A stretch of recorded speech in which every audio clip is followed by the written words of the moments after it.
नमस्कार दोस्तों, जय जोहार। मैं कौशल तिवारी और बिहनिया संध्या में आपका स्वागत है। एक तरफ राहुल गांधी देश की खाक छान रहे हैं, मोदी सत्ता की करतूत को उजागर करते हुए आम लोगों को न्याय कैसे मिले, महंगाई से मुक्ति कैसे मिले, महिलाओं का सम्मान कैसे बढ़े, इस कोशिश में 10,000 किलोमीटर की यात्रा कर चुके हैं।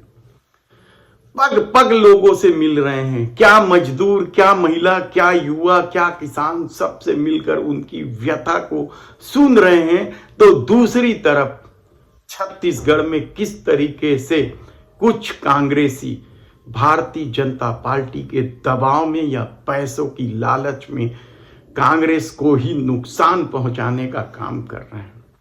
छत्तीसगढ़ में लोकसभा चुनाव को लेकर भारतीय जनता पार्टी ने सभी 11 सीटों में अपना प्रत्याशी खड़ा कर दिया है। कांग्रेस अभी तक केवल 7 सीटों पर प्रत्याशी खड़ा किया और इन 7 सीटों में जो 7वां सीट घोषित किया गया बस्तर का, उसे लेकर भारतीय जनता पार्टी की बेचैनी बढ़ गई है, क्योंकि बस्तर से जिस चेहरे को कांग्रेस ने मैदान में उतारा है वह चेहरा बेहद ही प्रभावशाली नेता माने जाते हैं। कवासी लखमा भूपेश सरकार में मंत्री रहे और लगातार कई चुनाव विधानसभा का वे जीतते रहे। लोकसभा का चुनाव पहली बार लड़ रहे हैं और उनके नाम की घोषणा होते ही क्या भारतीय जनता पार्टी की बेचैनी बढ़ गई है।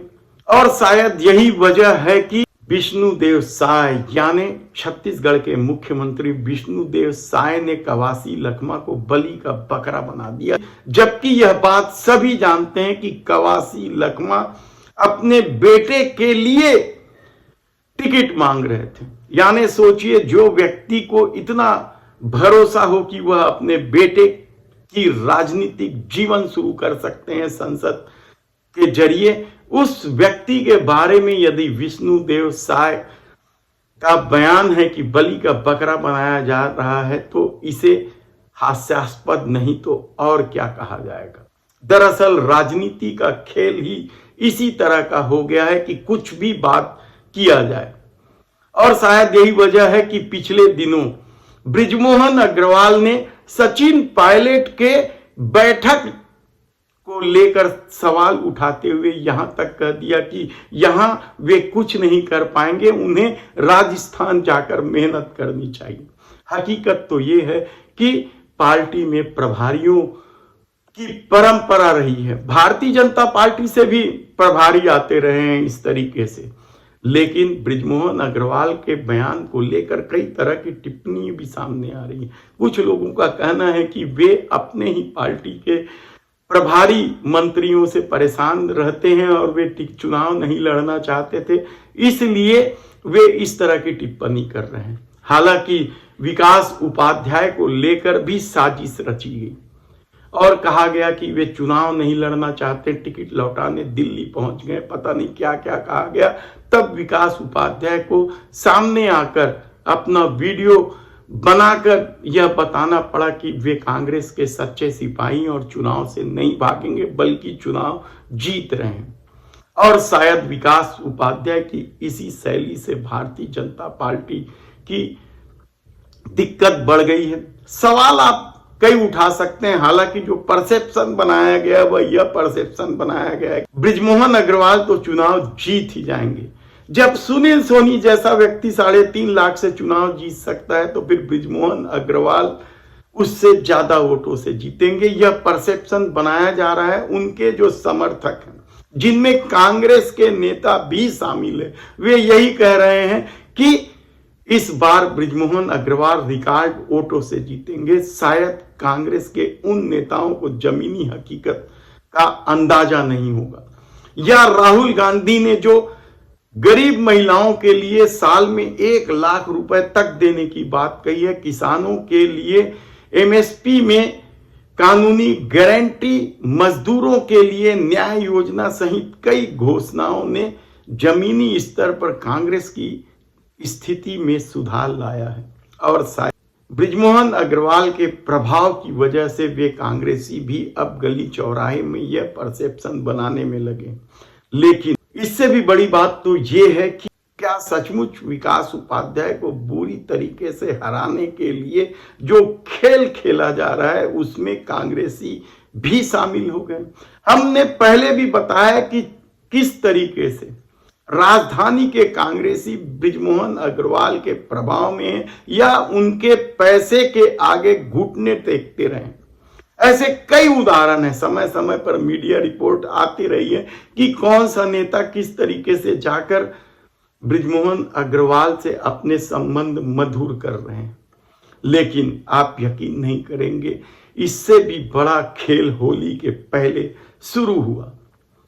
पैसों की बारिश हुई।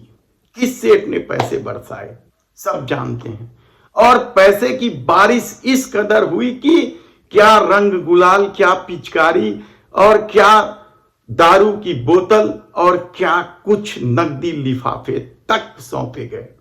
बेतहाशा पैसे बांटे गए और इस पैसे लेने वालों की सूची में कांग्रेस के कई नेता शामिल थे। यहां तक कि भारतीय जनता पार्टी की यह रणनीति रही है कि वह विधानसभा चुनाव में मजबूत रहे। कांग्रेस के बड़े नेताओं को भी फोन कर करके यह समझाने की कोशिश कर रहे हैं कि बृजमोहन अग्रवाल तो जीत ही रहे हैं, तब वे मेहनत क्यों करें।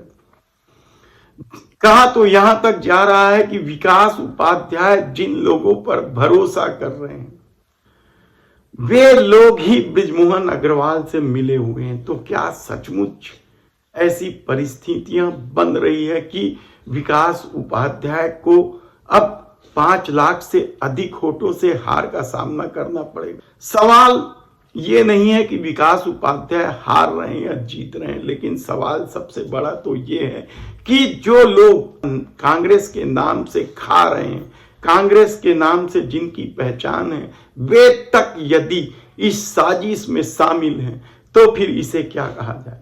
दूसरी तरफ विकास उपाध्याय सभी 9 विधानसभा क्षेत्रों में दौरा कर रहे हैं और कहा जा रहा है कि राहुल गांधी की गारंटी को जन जन तक पहुंचाने की कोशिश में उनकी अपनी टीम लगी हुई। पर जिस तरीके से साजिश रची जा रही है, क्या ऐसी साजिश दूसरे लोकसभा क्षेत्रों में भी की जा रही है? क्या भूपेश बघेल के खिलाफ जिस तरीके से सुरेश दाऊ ने भरी मंच में कहा वह किसी साजिश का हिस्सा था? ऐसे कई सवाल इसलिए उठ रहे हैं क्योंकि कई जगह भारतीय जनता पार्टी में शामिल होने वालों में कांग्रेस के वे लोग हैं जिनकी पहचान कांग्रेस के बगैर अधूरी रही। लेकिन अब सवाल सिर्फ राजधानी या राजनांदगांव का नहीं है, सवाल राहुल गांधी के उस न्याय योजना का है जिसे घर घर यदि पहुंचा दिया गया तो यकीन मानिए कि जो साजिश रची जा रही है उसका खेल खत्म हो जाएगा। देखना है कि विकास उपाध्याय इन साजिशों से कैसे निपटते हैं और वे अपने बीच मौजूद बृजमोहन के समर्थकों से कैसे जूझ पाते हैं। धन्यवाद।